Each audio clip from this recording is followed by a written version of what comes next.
Hello, this is Compton Timberwolf, and this is the Brightside of the Abyss. My co-host today is Trepalo, what's up, homies? and Mr. Julius Lee. and today we're gonna have a discussion between life and martial arts, and why those things are two separate things. I'm gonna pose some questions out there, and please take your time to answer them because these are also my self-reflections too. Martial arts has refined me and definitely pushed a lot of things that I thought mattered away. And it's been a bit trippy, especially on my my ego and like my day-to-day life. Because sometimes I come in a little bit hot to some of my friends. Well, not y'all, but like the other motherfuckers that don't do martial arts. Shit, man. I mean, martial arts is very integral to my life. You know, it's it kind of lives in its own container, but it permeates through everything that I do in my life on a daily basis. You know, if I don't move my body in some way, particularly with those patterns that I know and I'm accustomed to, and patterns that encode the methods of violence into my body, then I don't feel like I'm doing the best and most basic work that I can do for myself and for God.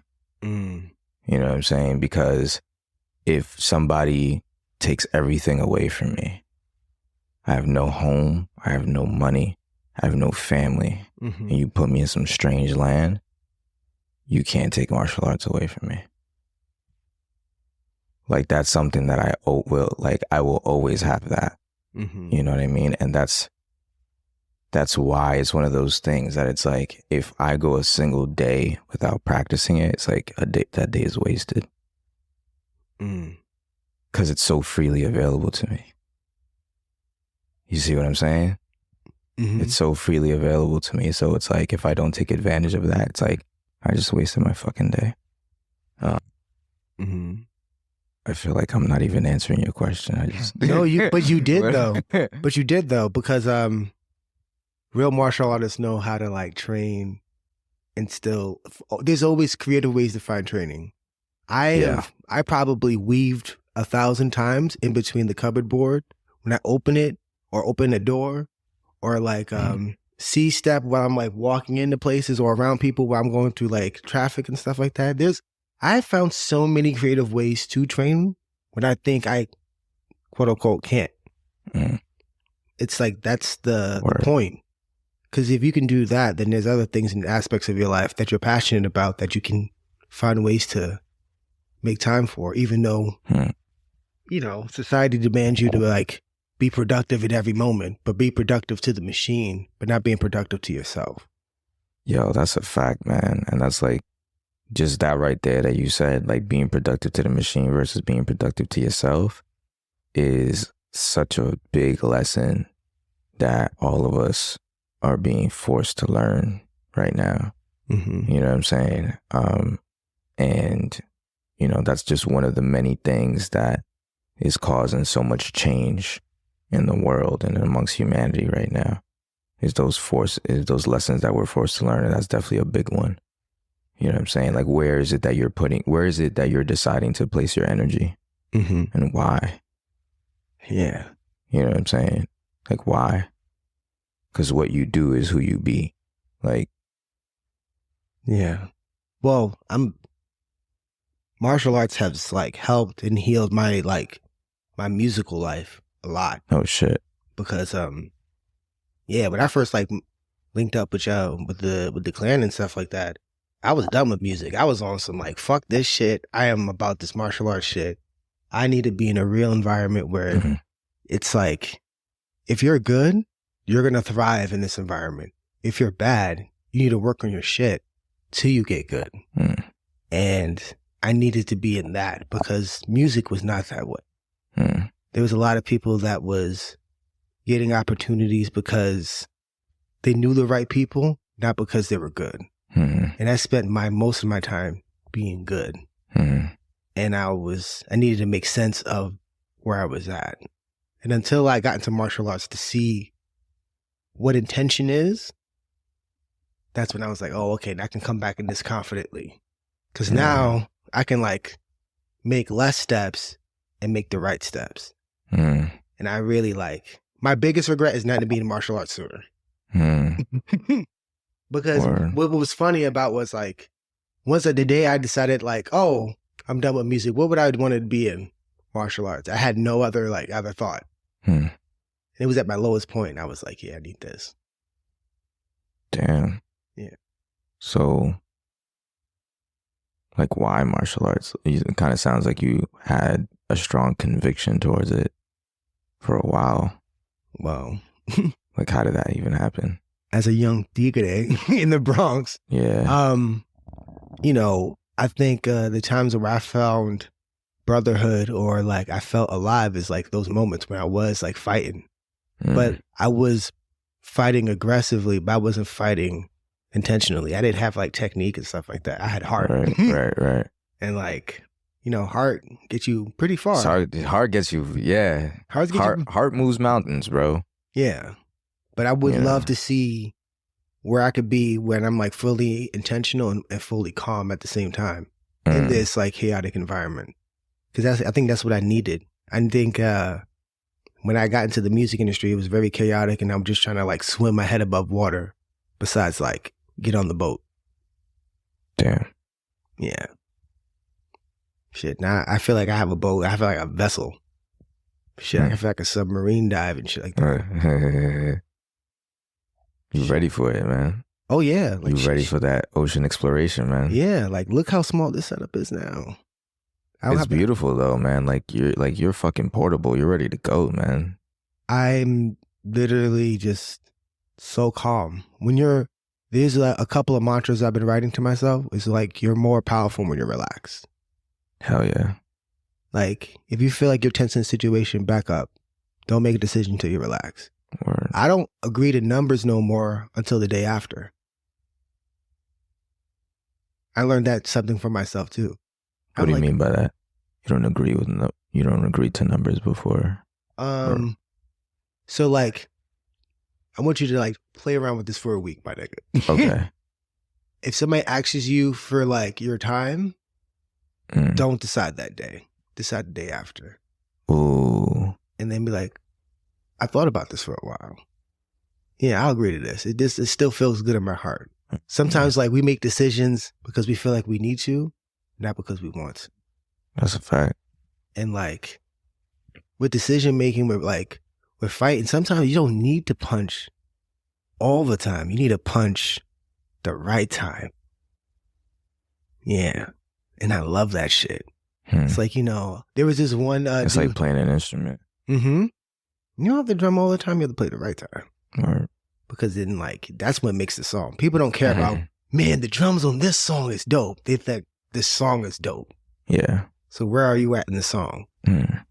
That's what I think about with like just like decision making now. Where am I at right now? I'm gonna know where I'm at right now when the water settles. Word. That's the only time to know. Yo, this is like the winter solstice, man. It's kind of brick outside too. Yeah, it was cold as shit. It was kind of fucking brick outside. Kinda. Yeah, it's actually really brick outside. That's fucking cold. Juying. Oh God, they got me. Yeah. So, Mr. Lee, you got me in Kenjutsu. I know it's been difficult for me practicing Kenjutsu. I know it's been difficult for you to practice Kenjutsu. How much do you miss it? Miss it a lot. Yeah.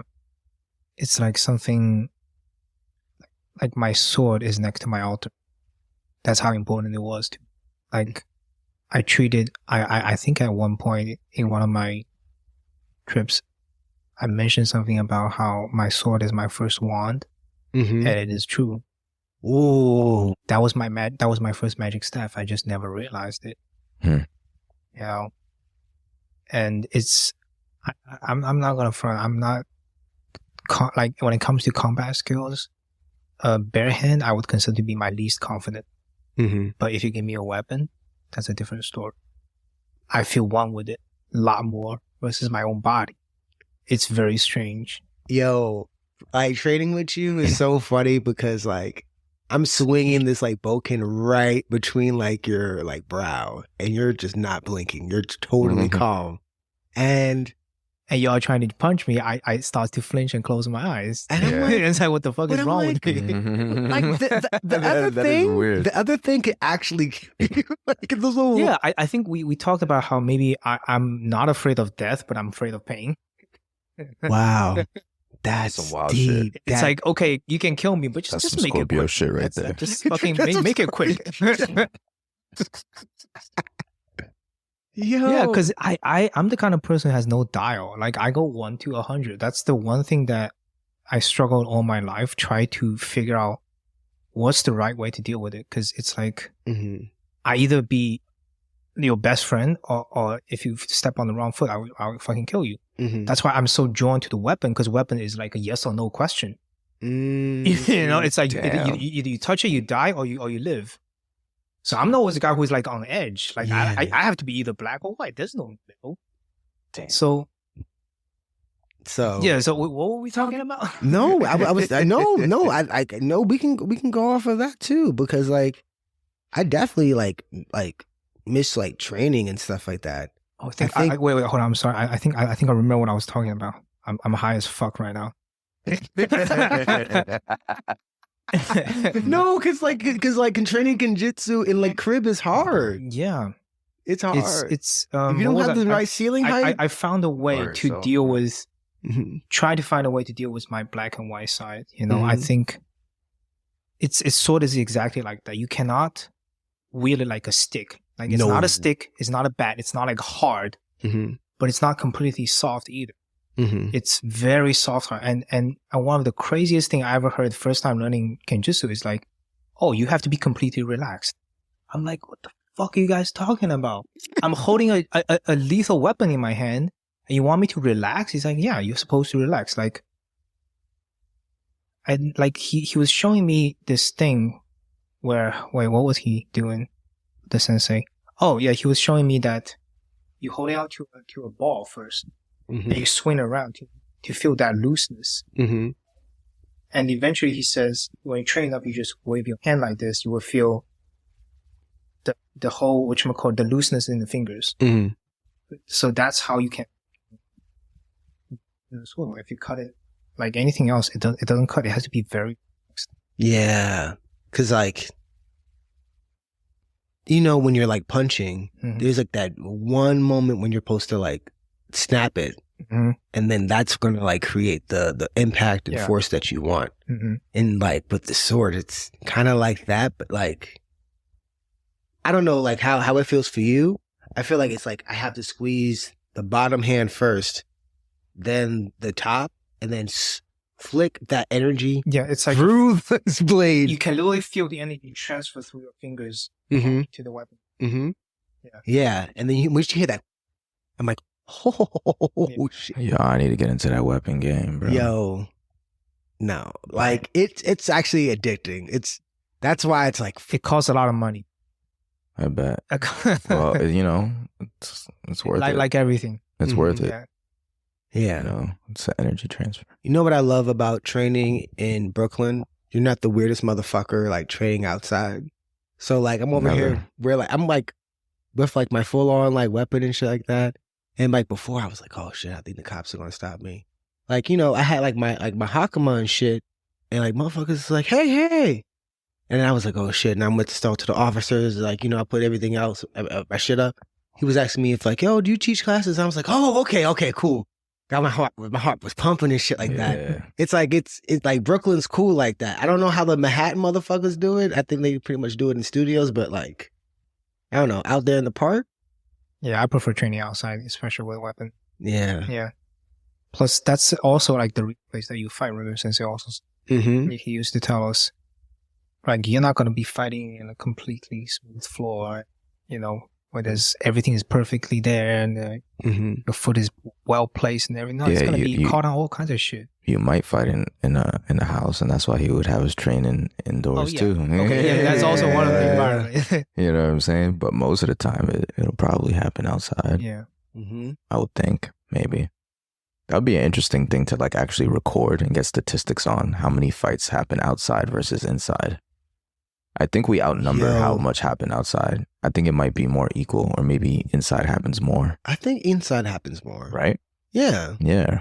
I feel like a lot of dumb motherfuckers will fight inside. Yeah. I feel like they should just pop. They fight because they're angry. Yeah. Like there's so many like emotional choices. Emotional choices is made inside. That's true. You know, very like precise. I'm gonna like do this thing. It happens outside. Yeah. I would prefer to fight outside. I don't want to hit nobody's kids. Nah, I don't like fighting around furniture. I mean, fighting around furniture is good if you use it to your advantage, but people be tripping and shit. Yeah. I don't even like play fighting indoors. When people be trying to play fight indoors, I'm like, chill. I feel you on that. That's just me. Like, I'm just like, nah, we could do this outside all day though. I'm trying to think of the most fun place to be able to fight at. The most fun place? Fucking playground. What do you mean by fun? Oh yeah. Oh wow. Definitely a playground. Oh my god, yeah. Fucking playground, bro. Playground. Do some like Jackie Chan type shit. Just like be like pop it in and out of like pop his head over the fucking barbell or whatever. Yeah. Oh yeah. Yeah, give me some like obstacle course with some Jackie Chan shit, which is a playground. And beat somebody like a bunch of people's asses. Hell yeah. I think yeah. I think maybe Jackie Chan even did something similar to that. A Jackie Chan obstacle course? No, like he was fighting in a like a gym or whatever. It was a Jackie Chan gym. No, I think his stunt team has like a freaking gym or some shit. They was having something for him, right? Yeah. What was it? What were we going to talk about? No, we already talked about that off camera. The weapons was fucking crazy though. Like you said, the fucking energy goes through your fucking pinky and flicks off through the fucking sword to the tip of it. Well, I always knew that because I played the drums before. Oh, it's a different sensation when it's like a big ass like. Because you're supposed to move the body one section at a time, ideally, and the finger as well. It doesn't all goes at once. It's kind of like you have to squeeze this part. And the sword travels the same way. That's why all the acceleration is at the tip of the sword because all the energy went there. Interesting. Yeah. Yeah, but I think about the Moeller technique with the drumming, which is basically there's a force that goes down, and then naturally the drums are going to rebound and move up. Right. But if you squeeze your fingers, then it goes back down again. Right. So it's just so I'm just pretty much snatching my elbow and flicking my fingers to my wrist. So there's that. Me chopping it, right? Got it. Because I'm going down, but it's the force going up. Right. That's really doing it. And that's the. Yeah. It's kind of like I was watching them talking about European weapons, like those really long ass swords. Like, how do you use that thing? You can't just go up and stop like that. No, you'll kill yourself. So the ideal way is always using, like, let the sword flow on its own, and you go with, like for this part, turn. It's the same concept. Yeah. Oh, so it's not really controlling, like. You're guiding it. You're guiding You're it. guiding it, yeah. That's so dangerous, but so beautiful. Mm-hmm. Do you ever feel like you're like throwing your fist or you're guiding your fist? I feel like I'm launching it. Half and half. You're launching it. You feel like half and half. Half. Like when you feel like you're in your flow state, like at least when I do my pad work, I feel like I'm like there's like a flow state with me. Cause like then I'm like, oh, feel this, and I feel like dancing. Because again, I'm always gonna connect martial arts and music with me because like the most complex shit, I think about like drumming or like jazz or like metal or some shit like that. And then I get into martial arts and I'm like, okay, cool. What is this? What's this dude's genre gonna be? And I'm like, I might take a few hits and I'm like, oh, he's a country singer. All right, I got this motherfucker. Mhm. Yeah. Because, you know, he's only going to have like a couple moves that like surprise you. Because, like, you know, I don't think country music had that many crazy changes unless you're like Willie Nelson. But if you're playing jazz and metal, like you in particular, Marcos, you're a metal dude. How'd you know? Yo, it's just like, it's going to be long. It's just going to be tough. And like, even when you think that this fight is over, it's just begun. Word. And I'm like, let me treat this dude like a metal musician. Now I gotta like turn the heat up. Yeah. Just turn it up. Just start off Yeah. hot and just pray to God. Yeah. And like, you know, maybe he'll burn you out, maybe not, but just respect it. Yeah. Yeah.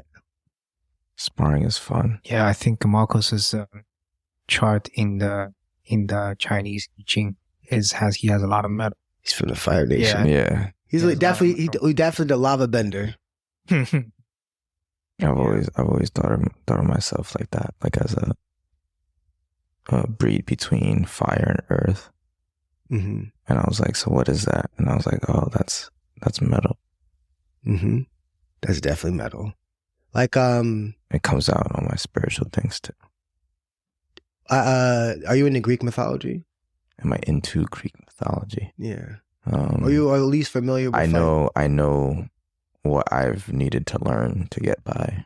Oh, okay. Oh, okay. Well, so you familiar. Yeah. So you like I like the idea of like Hephaestus as like so they think that Hephaestus lives in volcanoes and he uses magma to go ahead and like formulate all of these like new metals and these new ideas because he needs to breathe through chaos and put order into things to make new creations. Yeah. And give these like mythical like weapons to like the god pantheon and shit like that. And I'm like, yeah, like being like magma is like just a step away from like being whatever you want to be. Actually, lava, when they first come out of the ocean, they were theorized that was the origin of how life came to be. Because the cell will feed off the minerals off of the lava and whatever, the nutrients that the lava offer, that becomes the first cell. Mm-hmm. They actually discover in those Mariana Trenches, like these lava, they have a whole community of like almost prehistoric animals, like tube worms and shit. Mm-hmm. They just feeding off of the energy from the coral deep, essentially. It's crazy, yeah.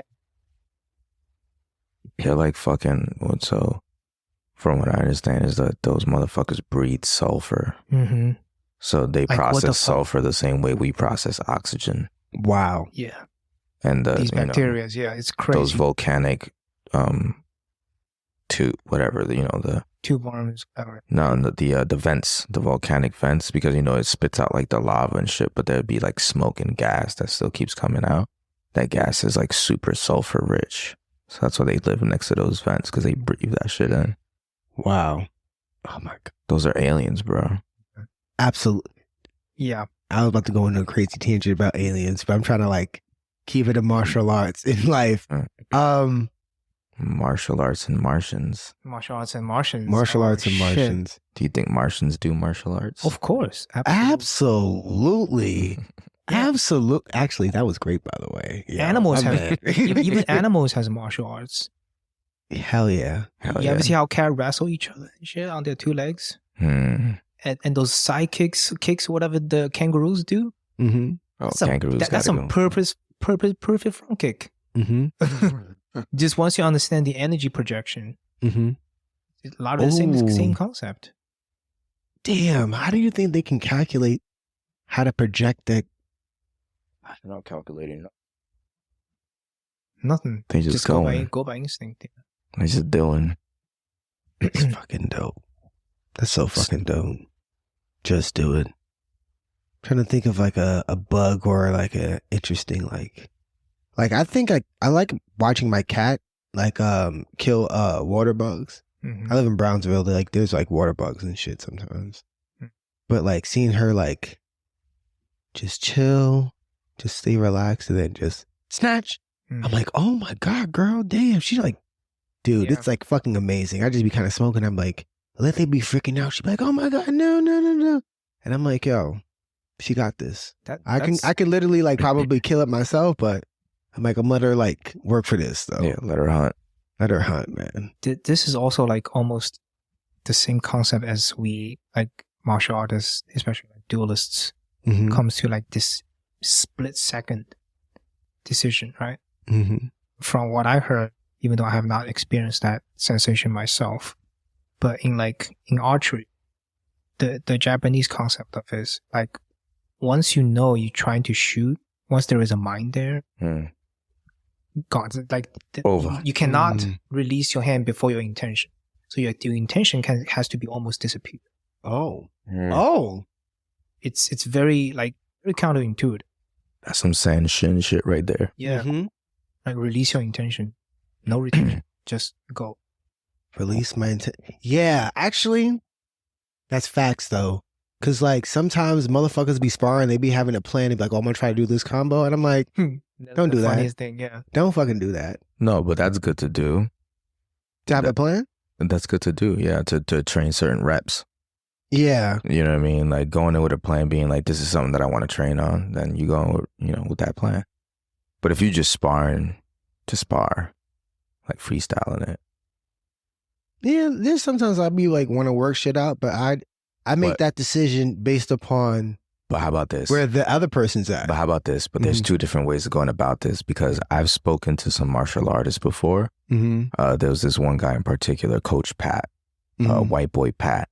This motherfucker's a beast, right? Mm-hmm. So he fucking started doing Brazilian Jiu-Jitsu. Mm-hmm. He was a producer at MTV and quit his job, quit all his shit, and just got into Brazilian Jiu-Jitsu full time. Like just went balls to the wall. Wow. And he just started going to tournament after tournament after tournament, like driving miles and miles and miles to go to all the fucking tournaments that he possibly could. Motherfucker got nice. But this is so one day I was about to go to my first tournament. You know what this motherfucker told me? He said, "This is what you got to do." He said, "Go in there and have a plan." That's what he told me. He said, "Go in there and have a plan." He said, "This is what I would do." He said, "When I go in there, I know exactly what the fuck I'm going to do. And that's what I'm going to do. And this motherfucker's not going to stop." And he would do it. And he would do it. And he would win his matches exactly how he said he was going to win them. He said, "I'm going to choke this motherfucker out rear naked." That's how he would win. He said, "I'm going to get this nigga in an arm bar." That's how he would win. Wow. Yeah. That's the whole other side of it, bro. Oh, ultra versus ultra ego. Remember what you talked about that. Ultra ego Wow. is being completely relaxed. We did talk about that. We did. Ultra ego is the other end, Mm-hmm. right? I'm just driving to my ego, driving to my plans. Yeah. The only time I do that is when I spar and I get upset a little bit. And then I'm like, I know exactly how I'm gonna hit this motherfucker, and I'm gonna totally feed my ego. But like, I don't like doing that. This is like, it's like fucked up. That's when I do like fucked up like Brock shit, and I'm like, yeah, I'm gonna, because like I know what certain moves always work, and I'm like, Oh yeah. I feel Especially it's like a bully. for me, I think y'all guys all know. Like I like to, like it start with throwing hands, and then like the technique I always feel like I can get most is like the rib side kick. Yep. Yeah. Especially if you don't kick at all in front of the beginning, just hide the fact you can only use your hand. Bad. It's bad news bears. It's bad news bears. I'm like, yeah, we better pick your legs up, boy. Yeah. You better. And it's interesting because I feel like, you know how boxers say, you got knocked out by the punch that you don't see. Mm-hmm. But I feel like some of the best technique I've ever performed, I won't even call them technique. Because I didn't even feel myself do it. Mm-hmm. That's the weirdest thing. Like the best technique that came out of me, it's always something that I didn't even, like it was like a blank up here. Instead of it's like, oh, I'm going to faint here and get over here. It was just like, I just did it. That's the best. Yeah, it was the best kind of feeling. Mm-hmm. Where your body just kind of reacts on its own. Yeah. Oh yeah, I love that shit. Yeah. I know the first time I really experienced that feeling, like when you were telling that right now, I just had a particular instance that just popped up into my mind. There was this one time, it was a Saturday at an open mat at this jiu-jitsu school. Mm-hmm. And I went there, And it went for hours, man. It was hours. And I was just on the mat. And motherfuckers was coming in and out, in and out. Motherfuckers was there, would roll for like an hour, leave. And I was there for everybody, you know what I mean, from beginning to end. And so motherfuckers just coming in and out. And not once did I get off that fucking mat, bro. I was just there. You were in flow state. I was in flow state heavy. I wasn't thinking about nothing. I was just there, just moving. It was the most blissful experience and state that I've ever experienced in my life. No shit. Yeah. No shit. And I remember coming off that mat being like, yo, what the fuck just happened? Like, that was crazy. Like, what did you... That's when I knew martial arts was sacred. It's like literally church. Yeah. It's like 100%. Wait, hold on. What's that joint that they wrote in the group chat? Sunday soul slaps? Sunday soul slaps. That's funny as shit. Sunday soul slaps with his pictures. Yo. Oh my God. Shit. That joint was, oh my God. That's so fucking funny. The Sunday soul slaps. But Shit. no, I definitely like feel you like with like flow state, because there's times where I'm like training in the park and I'm like, oh, it's just like, 1 o'clock, 2 o'clock in the afternoon. And I was like, wait, why is the sun going down? The fuck? I love that shit. I love that shit a lot. That's also a type of time bending. Mm-hmm. Your mind has the ability to bend time. So I've heard like stories or like how people talk about the moment of death, or like in dueling, for example, in swordsmanship, they talk about how the moment that something about to happen, like this time gets stretched out. So versus, because what I'm trying to say is that your mind is literally a time machine. There was this whole theory about how the fact that we can plan, like, sow seeds here, then we're going to get harvested over there. That's a very special ability that only humans have.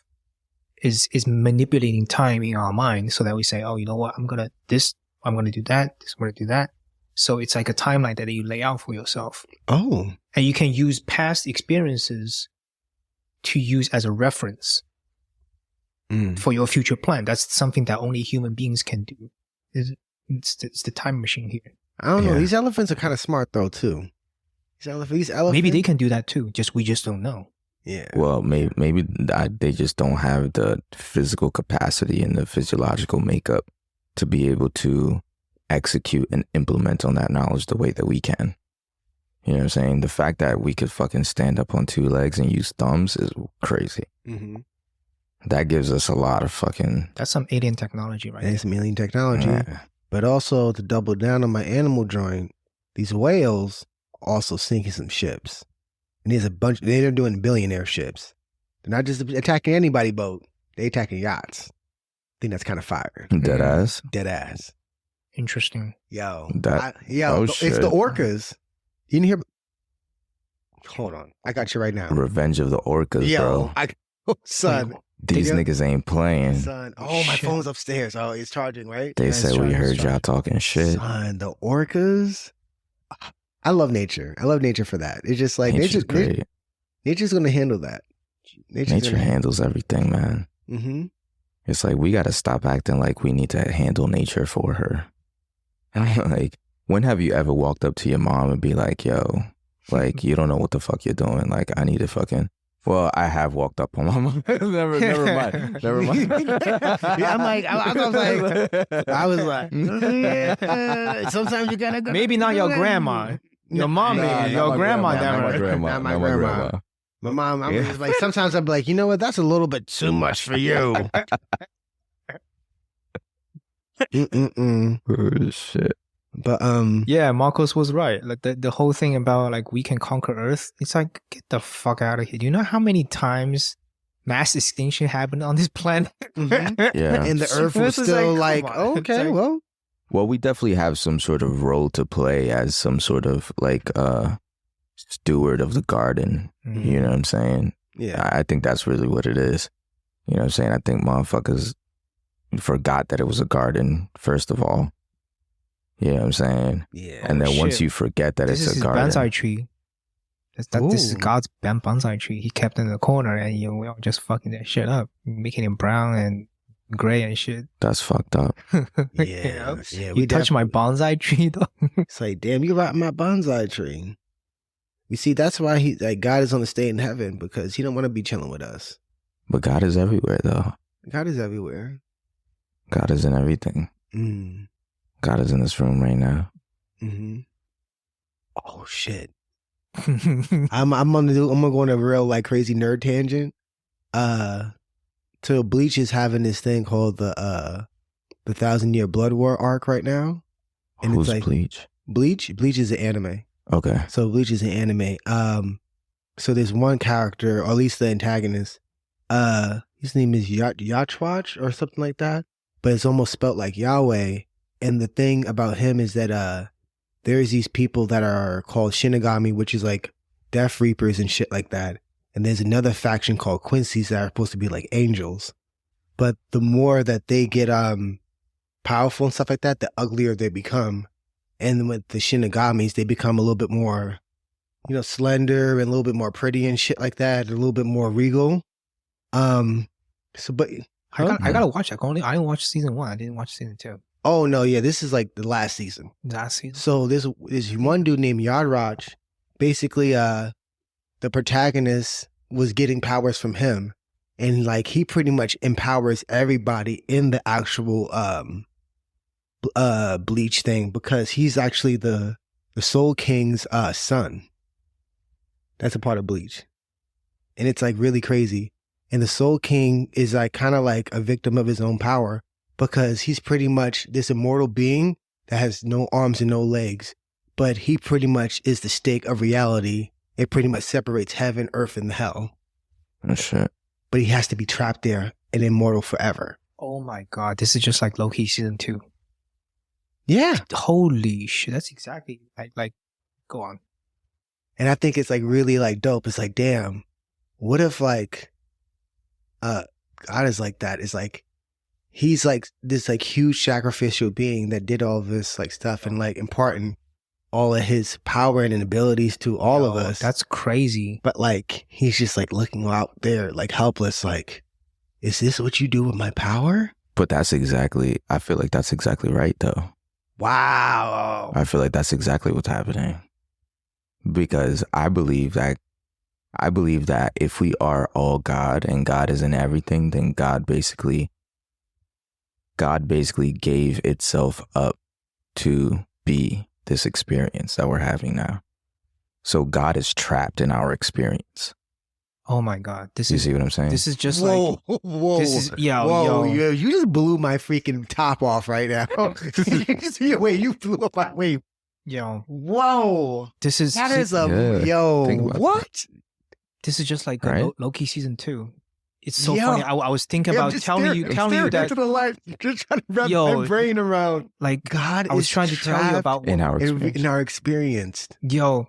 This is just We gotta crazy. get that guy, this person out. I don't know. It was like, no, that not like I don't even think Heisen has like one gender. That'd be crazy.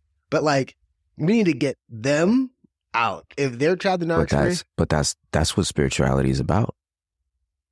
Wow. That's what that's the aim of spirituality, of true spirituality. I don't think I've ever had somebody break it down to me like that. That's. Yo, I might have to like, whoa. Mhm. It's like, yo, let me like, that's crazy. So how do you feel about that? God being trapped in my experience, I'm like, whoo. It was like, let me get you out of there. let me do better for myself. I just think that I was trying to tell Marcos the other day about the new season of Loki. I feel like again I'm gonna go nerd out a little bit. So we're here now. Shit, Marvel has been making some real stinkers lately. Like really bad piece of shit movies, and then Loki season 2 comes out, and it's just like, so he was trapped in that shit. Mm-hmm. Like the whole the whole image is like Loki after, like, how he is. He wants the throne. He wants to be king of Asgard. This, that, and the third. It's all about himself. So this whole arc turned him and say, because he killed the one remain, who is this one guy. He created this one singular timeline for everybody to live in. Because if you don't, it will be total chaos. All the multiverse will just like sprawn everywhere. And it causes a huge amount of destruction. So he's the one who controls this one singular timeline. So Loki and what's her name killed him. Right? So now the timeline has been just breaching out like crazy. So Loki in season 2, he spent basically several hundred years teleporting between timelines trying to figure out how to solve this problem. He did like thousands and billions of times. And he realized he couldn't do that. Like the timeline is going to just branch out into everywhere.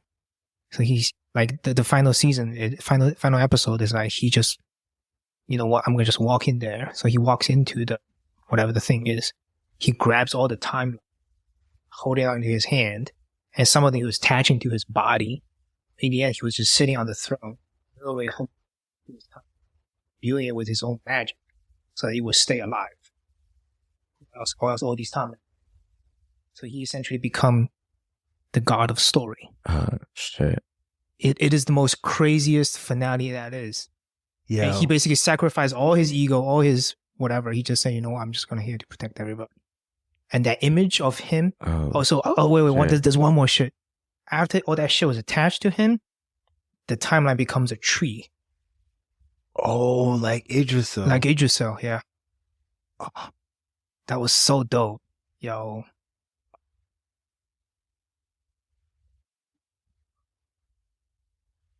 Damn, man. It's just like... Maybe that's what God is. It's at the end of the day. Just like Marco said, he put all of himself into all of our timelines. I don't know. Anybody that's sacrificing that much for me, I feel like I just want to like do so much better. Yeah? Yeah. Cause like, that's just torture. You ever heard this story about how Elegwa came to be the doorman? Tell me. So, there's this figure in African traditional religions, a deity known as Elegwa, right? And he's typically the person who's always at the door of every doorway, right? So anytime you have to make any sort of petition, you always have to ask him first to be able to pass through that doorway, right? So what happened was that he was in the palace of heaven with God. And when God would step out of the palace, right, he would go and sit on the throne of God. And then the other gods, the children of God, of the Almighty, right, would tell him, yo, when you're gone, Elegwa is going and sitting on your throne and pretending to be like you. And he's like, nah, no way. But then one day, God Almighty, Olodumare, leaves and then comes back before he's supposed to and catches Elegwa on the throne. And he tells him, oh, so you want to be like me? He says, okay, go stand at that door over there so you could be like me. And that was his all. And from that day forward, he was the doorman of the palace.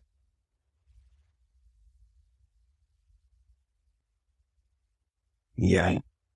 I love this type of stories. Oh my Fuck. You want to be God so bad? Here you go. Here you go. Yo, being mortal's dope. Yo, being mortal's Yeah, dope. keep me here. Like let's have a beginning, middle, and end, bro. Like, it's like, you know what? Like my fear. I have like a weird fear of being immortal. I'll be like, yo, fuck. I gotta see this whole way through till the sun dies. Oh nah. I don't love it here on Earth that much. Nah. Till the sun dies. Till the sun dies. You think the sun's gonna die? You give it like a couple like million years. They say it's supposed to die. Everything dies eventually, right? Yeah. Do you think that we're living, do you think that the map that we're given about the Earth is the real map of the Earth? Absolutely. No. No. Nah, hell no. Like, unless I'm an astronaut, I want to see that. Hmm. I want to see what they see. There's probably a couple of islands or a whole fucking continent that don't have like access. You know what I heard the other day that blew my fucking mind? That in Antarctica, there's times of the year where you could just chill there in shorts and a t-shirt. I heard that shit too. It's not cold all year round. Yeah, it was a legend. It was a legend in China too. But it's true. I heard that from somebody who worked there, who's been there. They said for a large portion of the year, you can just sit there with shorts and a t-shirt just fine. And then the other half of the year, it's cold as shit. That's crazy. Yeah. That's crazy. Yeah. That's crazy. That's so I'm crazy. like, so you mean there's this whole, I feel like that's an access point to like the rest of the fucking globe. We mean by access point. Like, I feel like the Godzilla shit. I feel like the Godzilla? The hollow Earth theory. Maybe not even hollow Earth. I'm not saying hollow Earth. I mean like the rest of the Earth. Like what if the map that we were given shows the North and the South Pole as the limits, but those really aren't the limits? That there's more land beyond that. You see what I'm saying? Yeah. That's what I'm saying. Oh shit. Okay. Oh, shit. And then we're believe that like, oh, it's just cold, nobody can live down there, blah blah blah, so that nobody goes. Mm-hmm. You see what I'm saying? That would be some European shit. That would be some real that's some real like, yo, let me like not let these motherfuckers know. Hell damn, that'd be fucking dope though. Like what kind of like prehistoric like animals are you probably running into? I know you're saying it's not hollow Earth, but like I feel like this like some unnatural big shit is over there. If it's gonna be sunny all year round, you can wear fucking shorts and shirts. Like, is it like extreme climates like that? Like, cause like the shit that's all the way on the ocean floor is wild, huge, and like almost like radioactive. Those giant squids. Yeah. Yeah, that sperm whale eats.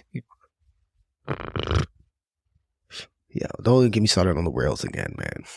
But like, nah, there's so much on Earth that is like, that's probably a whole other martial art over there. It's like if we can just see those prehistoric animals and how they move. Damn. Yo. You know what I had somebody tell me the other day that blew my fucking mind? They told me that they wholeheartedly believe that we made the dinosaurs extinct. That we killed those motherfuckers off. Oh, shit. It's probably a disease if it was anything. I don't think we fought them. This motherfucker was telling me that we fought these motherfuckers. I was like, you're crazy. Have you ever seen a T-Rex before? Have you ever seen a Brontosaurus? Have you ever seen a Stegosaurus? She's like, yeah, but fuck that. Cause we had all types of crazy technology and shit like that. And like motherfuckers back in the day were more psychically in tune. So they probably had powers that we probably don't even fucking know about. Jesus fuck. And I was like, maybe. Maybe, and I want to believe that's so bad. Right? I do too. Yo, I'm like, I don't know. I don't know, son. I don't know, man. That's too far gone with that joint. That's too OP. Yeah, it's like, and then why did we stop doing like no. I want to believe that's so bad. He watched too much Baki. That's what it is. Yeah, that's some real Baki shit. Yo, like Baki fighting dinosaurs and shit. Jesus Christ. Yo. Oh no, that guy's called Pickle. Well, he was frozen. He was frozen. They pickled since him. dinosaur time, and his only food was a T-Rex. Well, yeah, and then he got mad that somebody else was like tried his T-Rex meat. Yeah. You gotta watch Baki sometime. I watched some of it. I know who Pickle is. Yeah. Yo, Pickle. Yeah. Pickle. That was a wild concept. Yeah. That was crazy. That whole anime is over the top, but I fucking love that shit. I watched that shit from the back. The one episode I only watched one episode. It was the one when he was fighting his dad. Oh shit. Oh yeah, that was a good one. Yeah, I was like, that was really cool. But they perfectly encapsulated like the spirit of like fighting, though. I believe so, especially the part when they were talking about like being able to go all the way, you know, and how that father and son relationship really catered to that. The whole thing was beautiful. It was a beautiful episode. I said it was the only episode I watched. I couldn't compare it to the rest, but it made me want to watch the whole thing. I was like, oh, this is cool. There's a lot of weird anime that kind of inspires me, but like the one that kind of got me recently was this one called Pluto. Oh shit, I'm about to watch that shit. Yo, that first episode fucked me up. There was this one dude named it was like North 4 or North 0 or some shit. I'm fucking up the name. I'm sorry, guys. But he basically was a caretaker to this piano player. This piano player was like a child of war, and his mother had abandoned him and put him into a boarding school.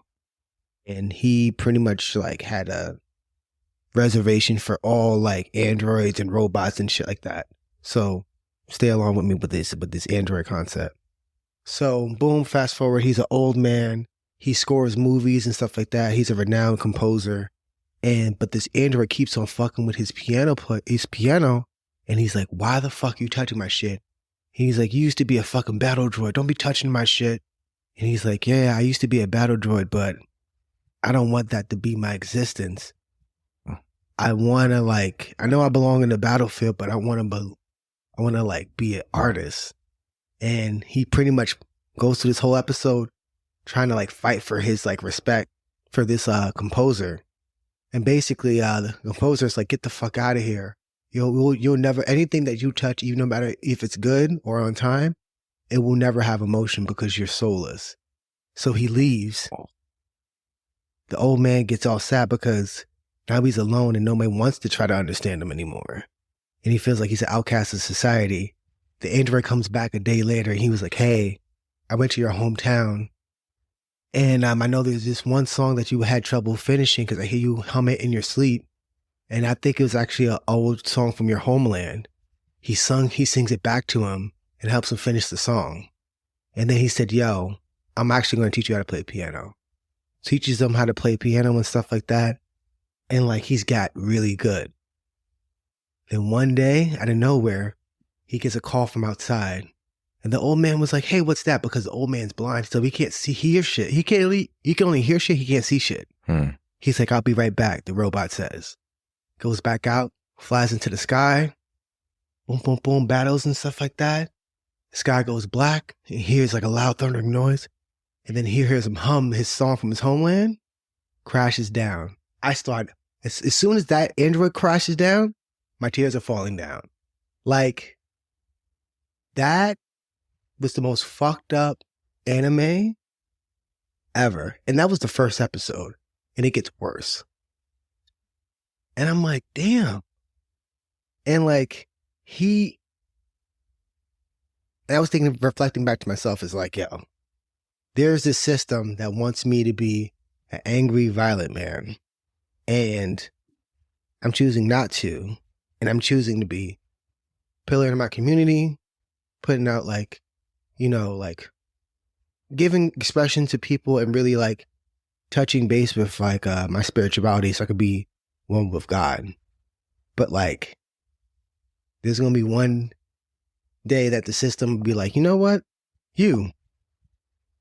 For no apparent reason. And I'm like, damn. It's super scary like that. It's you have to have these recordings and conversations so you can live outside of your flesh sometimes. Cause it's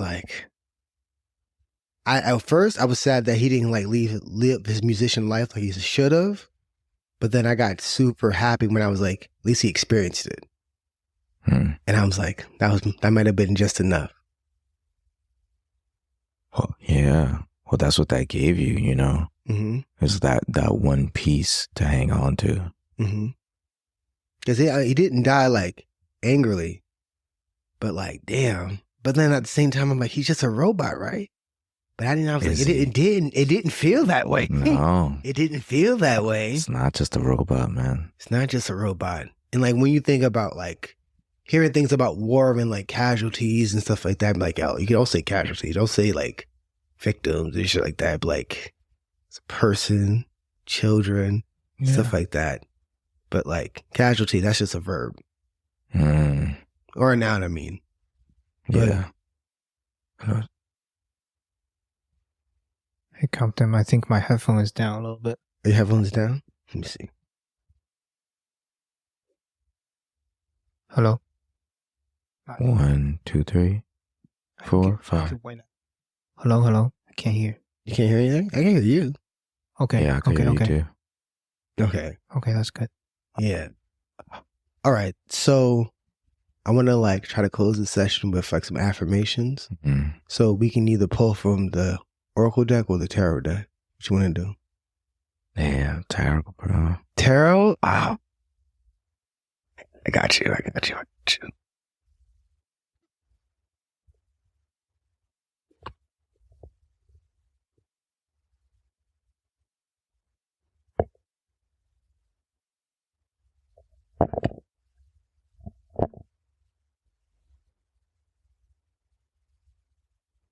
Better. Mm-hmm.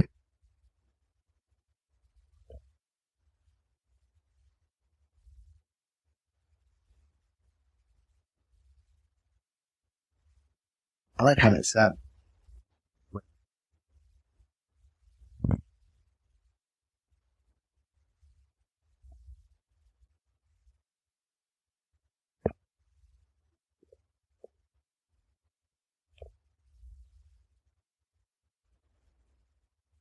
Oh, yeah.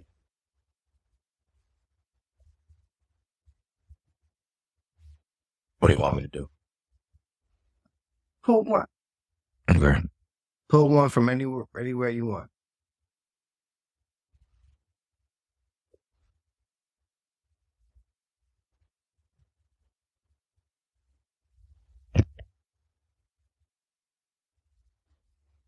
Six. Ooh. Six. Six of Wands. That's a good one. Talk to us. Talk to us about it, Mr. Lee. It means victory. Triumph. Victoria. Victoria and triumph. Yes, victory, validation, and acknowledgement. Yeah. Does that resonate with you? Yeah, I like that. I like that. You like that? Victory. Does it give any astrological information about that card? Let me see. No astrological information. It just says, remember to take your moment and look back where you were and where you are now. Perspective will keep you grounded from all the newborn attention. Be proud of yourself and you deserve this success and so much more. That's beautiful. Yeah, man. Nah, man. Like, I don't know if you need to hear this, but I'm definitely proud of you. This space is beautiful. Yeah, like your kitchen's beautiful. I definitely want to come and cook in it. Mm-hmm. I just came from a butcher in Harlem today. So I was like, yes, we're going to make steaks here. I love making steak. I don't know if you know this or not, but I fucking love making steak. Oh, right. It was good. It was good to have you here. And, you know, it's the first time you get to come by and see this place. Mm-hmm. And, you know, you're welcome anytime, my brother. You know what I'm saying? Yeah. I just wanted to look up this Jupiter and Leo. Two of Swords. Two of Swords. Hold on, let me look that up real quick. Jupiter and Leo. That was what the Six of Wands was. That's expansion into Leo. Would you draw Two of Wands? Two of Swords. Two of Swords. Mm-hmm. Ooh, Two of Swords. What do you have to talk about? What do you have to decide, my friend? You know, I'm always scheming shit, so, you know. What judgment are you in the middle of? Oh, was it up or was it back? Oh, it was up. Yeah, okay. it's up. So impasse, stillness, and indecision. I fucking hate that card. Gather as much information as you can and fill in the blanks so you can answer any concerns that you may have. Balance your wants and needs by weighing the pros and cons to this of your decision. Wait, are you in Two of Wands or Two of Swords? That's 2 of swords. 2 of swords. 2 of swords, okay. Mm-hmm. Ask yourself what intention is your desired outcome is, and trusting that is the good for your is trust that is good for your highest good. Mm-hmm. Interesting. Yeah. Do you feel like that is that true? I think I'm in the middle of a conflict that I haven't resolved yet. So, yeah. All right. Let me see. I'll pick my own card. But I feel like I'm in a much better place, significantly, than I was a couple of months ago. Yeah. Oh, that's good.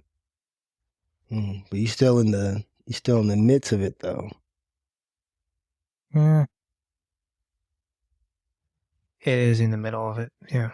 You know what I'll say about that card? I've drawn that card a lot of times. I've studied that card a lot. And what I've noticed is that the days in which I draw those cards, my day goes a lot smoother once I communicate and talk to the person that it has to do with. I know sometimes that's not possible, but at least talking to somebody else about it. Because when you look at the 2 of swords, the swords is in the air element, which has to do with communication and mental movement. So if you want to resolve, because if you look at the classic deck, I mean, even looking at this, it shows it. You have 2 swords intertwined with each other. They're not able to do what swords do in that state. You see what I'm saying? So it's like mental energy that's wound up. And the only way that it gets unleashed is when it bounces off the other. That's why it's a 2. Does that make sense? I've noticed that with those days, is that the best way to get that day to go smooth is to communicate. You know what I'm saying? So I hate that card, but I love it because it taught me a lot. It taught me a lot. No, really, it did. Yeah. I don't know. I feel kind of ashamed to talk about it, to be honest. Because I feel like I'm making the same mistake, with my ex again. Yeah. Oh, shit. Yeah. You going on record or off record, man? Off record, okay. Yeah, so I can edit that out. Thank you. Yo, good, yo. Thank you. You? Yo, you're the GOAT. I'm here, baby. Yo. So I recently, I haven't been wanting to talk about it yet because I don't want to jinx it. But I recently met someone that I feel like is basically just pretty incredible. She balances my energy so perfectly. And me and Compton sort of talked about it. She's one of my passport wife, I would consider. She's from China and all that stuff, and all that traditional stuff that I was telling you. She taught me all of it. Even about like old funeral rituals of rural China and all that stuff. Like she's like straight up traditional. But I feel like with my ex, there's something I need to have a concrete, I won't say reconciliation, but I want to be peace with her before I can move on with. What peace do you need to make? Bitch needs to pay me back what she owes me, Damn, I don't know. Like least of all. I think you might be better off just letting that battle go. Because what do you really gain out of that situation besides getting money back? I wasn't talking about money. Okay, what do you like? So what do you want that? Why do you need that to move forward? Because I feel like that's a trap right there. As soon as you start telling yourself I need this to move forward, you're gonna need something else after that. So maybe dig myself a little deeper. I feel like there's something that I need from her permanently. There's something. Then you're not ready to let her go then. Yeah. And that's a problem because you're not going to be able to move forward with this new woman if you don't let this one go. Me and Compton also talk about men can have more than one wife. So yeah. But she got to be on board too, bro. Exactly. That's the part. That's the part. Which one? Man. Which one? Both of them? Both. Both. It has to be both. It has to be both. Mandatory. It's never going to work that way. I actually was planning to talk to you about this. Yeah. About what exactly? About this. Yeah, but what exactly? Because we talk about polygamy. A little bit. Yeah. Yeah. A little bit. Ain't no a little bit polygamy, nigga. You can't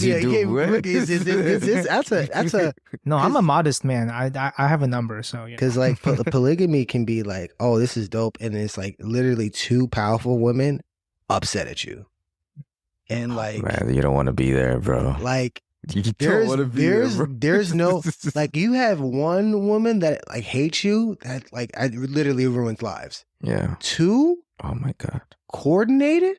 Oh my what if one of them is peace, the other one is the chaos one? Like what we talk about a little bit. I've never met a peaceful woman in my life, and he never existed. The bottom line is, I've never met a peaceful.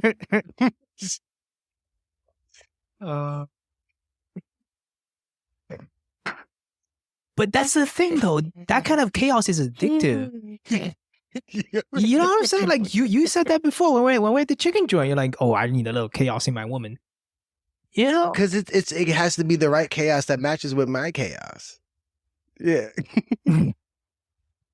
Yeah. Oh, I got Wheel of Fortune, by the way. Oh, that's a great card. Yeah, that one is dope. That one's dope. Should go hit the casino. Let me see your sword. Where's my card? Word. That's good. That's gonna be my thumbnail for this. I think you took it back already. Are you putting? Damn. You took it back already. I'm gonna take it out. I'll take it back out. Mm-hmm. But no, man. Like polygamy is not for the faint of heart. Right. It's a lot of emotional work and a lot of explaining yourself twice. So twice. Right. I think for me is that I don't want to say just my ex, but there's a certain type of woman that she evokes something in me that just like, fuck this bullshit that I want to, how do you say? It's almost like they boost your testosterone in a way that you just want to go out and do shit. And I feel like at the moment, I don't know what's going to happen in the future. Like my ex is the only one that can me this shit. Like one of the problem with my ex-wife, and when I say problem, I mean the energy between us, right? She never has that thing. It's like, it's almost like what's the word for it? Like you're taunting someone, right? They had like my ex has just this taunting thing. It's like, even though, and she does it completely passively. And she just bring that side of me out. And I really like that side of me because that side of me is like super full of masculinity and testosterone. He felt like really strong and he's just fearless and all that shit. And it's that part that I just feel like I want to hold on to. I don't want to see her every day. I don't even want to talk to her every day. Like she's a she's a bitch, but you have something that can progress for me. You know what I'm saying? It's like it will help me. Well, this is the thing. If she's able to pull something out of you, that means that you have something to be pulled out of you. Oh, yeah. Nice pushback. Yeah. Nice pushback. So like that aspect of you always has been there. Right. It's just now it's your turn to induce it because it exists. She probably saw that aspect and like pulled it out of you, but that aspect is always living there. I don't like, yeah, I know it's tough. It's like, shit, sometimes it's tough for me to sometimes when I don't have like the whole like crew with me, it's like, I don't train as hard as like I should But then like when I'm like training with like everybody regularly, I'm like, let me go ahead and go in and shit like that. And I feel that, but you gotta learn how to train on your own. Yeah. I think that's there was another issue. I would say issue, that was not the reason. It's because I feel like I can dump all my darkness onto her as well. I it's very morbid to say something like that. No, I get it. But she can be the villain of my story. Mm-hmm. Because I know my chart. Like there is a part of me that's like, just like the blade, and that stuff every once in a while it needs to come out. Remember we're talking about shadow work, and I'm almost looking at her as like the only person that like I don't project that kind of shit to people. Like I don't know, it has to be a very specific person that I just want to dump all my fucking darkest, sickest shit. Yeah. Only special people can deserve my darkness. Yeah. Shit, sometimes I don't even feel like I deserve my darkness. Shit. But, I leave that shit on in the woods. Word. Yeah. Mushroom trips and shit like that. Also, Marcus, it's like that thing we were talking about last time. So me and Marcus was talking about Kim Jong-un's sister. That she's just a total sorcerer. What? I was showing Marcus pictures of her, and she's like, "Yo, this bitch is." Bro. Dead ass? Bro. Oh, fuck. You gotta look at her eyes, my nigga. I gotta send you that picture. And just see how she sits in a room amongst other humans. You know what I'm saying? When you see a motherfucker sit in a room that knows some shit that everybody else in the room don't know. Yeah. You know what I mean? I was telling Marcos that I want to fuck a woman like that. Yo. And we were talking about why the fuck is that? Yeah. Yo. My ex is a sorceress too. Yo. Yeah, she is. I'm just so fucking attracted to sorceresses. Like, what the fuck is wrong with me? Quick story. Quick story. Because y'all motherfuckers brought up some shit. Oh my God. Shit. Hold on. How do I phrase this? Fuck it. I'm gonna go for it. I've been, so Sensei was like, yo, you need to start doing yoga. And I was like, I bet. So I talked to my friend that owns like a yoga studio. I was like, yo, I want to really get into yoga. And he was like, yo, actually, there's a black men's retreat. You should go ahead and go to it. It's at this yoga retreat center and shit. And I was like, all right, cool. So I was like, oh, where's this yoga retreat center? It's like, oh, in the woods. And I was like, oh, all right, so what is it? He's like, oh, it's a black men's healing. And I'm like, all right, this is what I'm going to do. I'm going to bring my martial arts shit. I'm going to go over there, but there's a bunch of woods over here. I don't know about this yoga shit, but I'm going to go ahead and train outside. So I actually went there. Shit was actually cool. I did go outside and do martial arts mostly. That's real nigga shit. I'm being real. But like, I did went to like 2 or 3 yoga classes, but I had my kilt on, and then like all the white women were on me. Ooh. And I was like, oh shit. The woman that was that invited me to the retreat was like, hey, do you want to come back and be part of our catalog? Hey, catalog. So did the whole photo shoot and stuff like that. Was chilling. But man, when I tell you like these white women were on me, and there was this one in particular, she caught me smoking, and she was like, oh, I see you over here training and stuff like that. And all the black dudes was over there just watching me, like talking to this woman. They were laughing because I guess like the way I was holding my staff, and like I was like, had my hand on my hip with the kilt. I looked like I was like posing and shit, and I was like, gesturing myself. And I came back, and these motherfuckers was ragging on me. It was like, yo, look at you over here. You don't know what to do with yourself. I came back second time to the retreat. Some random white woman was like, hey, so one of my sisters from my coven says, hey, and enjoy your weekend. And I'm like, coven? What? So, and mind you, this is not even far from where Sensei's at, because this is it also in Mass. And I'm like, is going on? Why is it always Massachusetts with these witches, man? Like, being a magical motherfucker, a magical martial arts motherfucker, these witches are gonna be on you. It's like, that's why it's dangerous with this. Like, I know why you want to do polygamy, but don't think that you're gonna be the one on top. It's gonna be two. You think it's gonna be two women, like, you know, and you tell them what to do? Nah.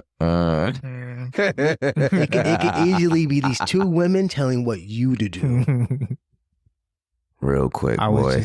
was just thinking about, you know, I really hate this narrative in this modern age where they say women in ancient time have no power. I'm like, bitch, please.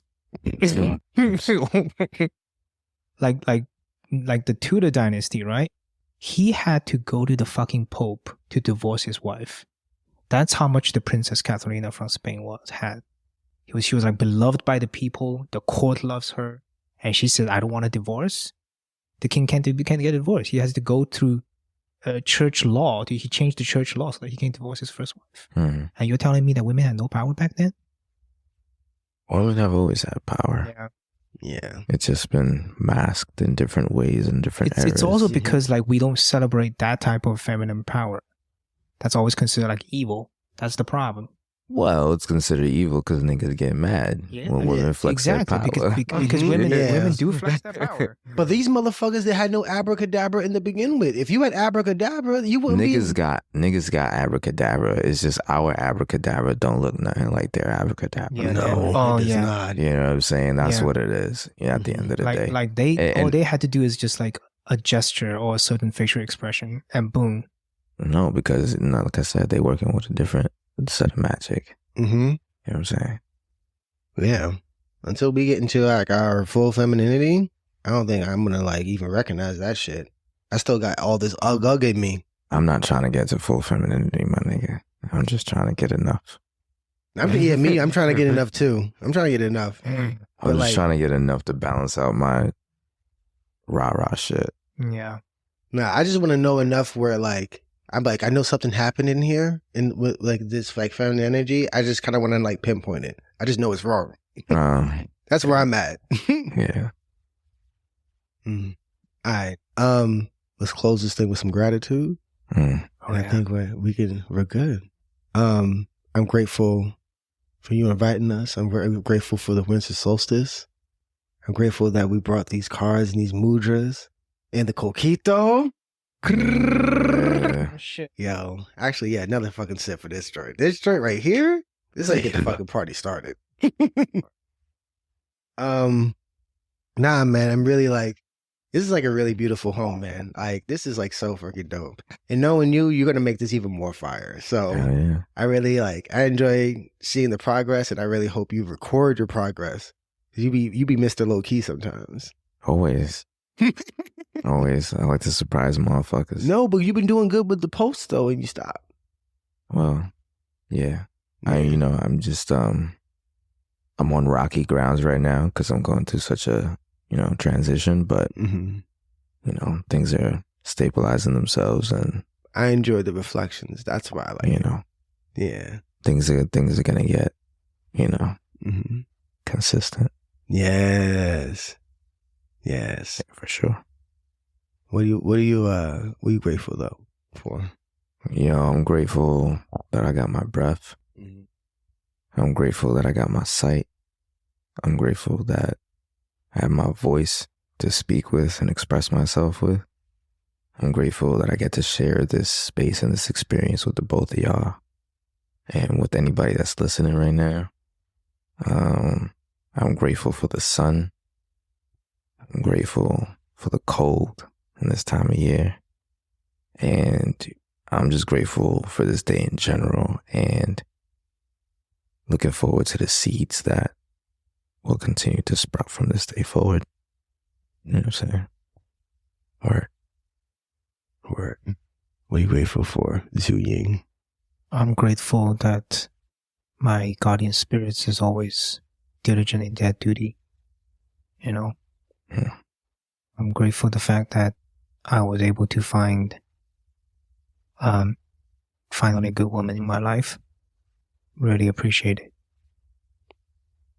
And I'm grateful for the fact that I'm finally beginning to follow in my ancestors' footsteps and learning the Chinese art. Mm.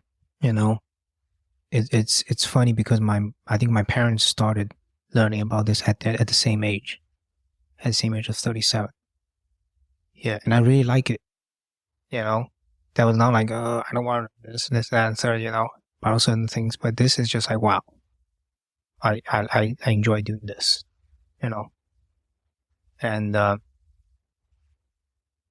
grateful for my mom for showing me this. You know, yeah. It's and now I wish, you know, I can learn a lot more from her. You know, because she's been doing this a lot longer. Lots of secrets within the reads that, you know, only she knows, and she doesn't really like to talk about it. You know? Yeah, you know. Good. Yeah, definitely great for those things. Great for my job. You know, it's I won't say it's an easy job, but you know, it doesn't kill me. You know, just keeps me alive, and you know, pays pretty decent. You know, definitely appreciative of that. You know, so sick of being poor all the time for the past 30 something years. You know, like come on, I no penny to my name. Seriously, crazy. Yeah. Yeah, fuck the restaurant. Oh, I don't know. If I see my past self, I'm gonna smack the living shit out. It's like, the fuck you doing with your fucking life, you know? Jesus fucking Christ. But he needed to experience that. He wasn't ready. He wasn't ready. Well, this is Compton Timberwolf. Thank you for listening to the Bright Side of the Abyss. And to remember to stay gold. Y'all guys have a good night.